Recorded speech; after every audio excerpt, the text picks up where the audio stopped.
আরে ভাই, তোমরা কি জানো ভুল ইংরেজি কখনো কখনো এমন ভয়ঙ্কর হতে পারে যে শেক্সপিয়ার নিজের কবরে ঘুরতে শুরু করবে। ইংরেজি গ্রামারে সেন্টেন্স না শিখলে তো জীবনে শান্তি নাই, পরীক্ষায় ফেল, চাকরিতে রিজেক্ট, প্রেমিকাও it's not you it's your grammar বলে চলে যাবে। কিন্তু আজকে আমি এমনভাবে সেন্টেন্স শিখাবো যে পরীক্ষায় 100 মার্কস পাওয়ার পর টিচার বলবে এটা নকল নাকি। তাহলে আর দেরি নয়, চলো শিখে ফেলি সেন্টেন্সের শক্তিশালী ফর্মুলা, যাতে কেউ ভুল করলেই তুমি নিজেই ধরতে পারো। আজকে শিখবো সেন্টেন্স মানে কি, সেন্টেন্স কত রকমের, সাবজেক্ট, প্রেডিকেট, অ্যাসার্টিভ, ইন্টারোগেটিভ। ওরে বাবা, শুনে তোমার মাথা ঘুরাচ্ছে? চিন্তা নাই, আমি আছি, আজ শিখবো হেসে হেসে। Part 1, sentence. সেন্টেন্স মানে কি প্রেমের প্রপোজাল? না রে ভাই। সেন্টেন্স মানে হলো কিছু শব্দের দল যারা মিলে একটি পূর্ণ অর্থ বোঝায়, যা সম্পূর্ণ ভাব প্রকাশ করে। যেমন আই লাভ বিরিয়ানি, আমি বিরিয়ানি খুব পছন্দ করি। রিফাত ইটস ফুচকা, রিফাত ফুচকা খায়। The cat dances like Shahrukh Khan, বিড়ালটি শাহরুখ খানের মতো নাচে।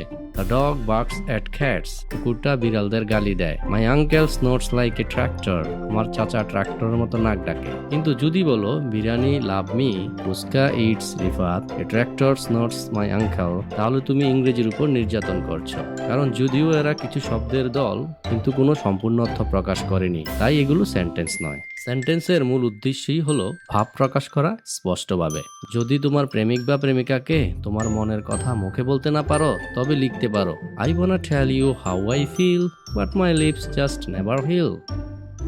Part 2, parts of sentence. সেন্টেন্সের দুটি অংশ আছে, সাবজেক্ট এবং প্রেডিকেট। সাবজেক্ট বাক্যের মূল কর্তা, যে কাজটা করে বা যার সম্পর্কে বলা হচ্ছে, এটা হলো বাক্যের হিরো। যেমন আমি, তুমি, সে। আগের সেন্টেন্সগুলোতে আমি খাই, রিফাত খায়, বিড়ালটি নাচে, কুকুরটা গালি দেয় এবং চাচা ট্রাক্টরের মতো নাক ডাকে। তাই আমি, রিফাত, বিড়ালটি, কুকুরটা, চাচা, এগুলো হলো সাবজেক্ট। প্রেডিকেট বাক্যের বাকি অংশ যা সাবজেক্ট সম্পর্কে কিছু বলে, এটা হলো হিরোর অ্যাকশন। যেমন আগের সেন্টেন্সগুলোতে love biryani, eats fuchka, dance like Shahrukh Khan, barks at cats and snots like a tractor, এগুলো হলো প্রেডিকেট। তাহলে এবার ছন্দে ছন্দে বলতে পারো আমি, তুমি, যে বা যারা কিছু করে তারাই হলো সাবজেক্ট। বাক্যের মধ্যে সাবজেক্ট ছাড়া বাকি অংশ হলো প্রেডিকেট।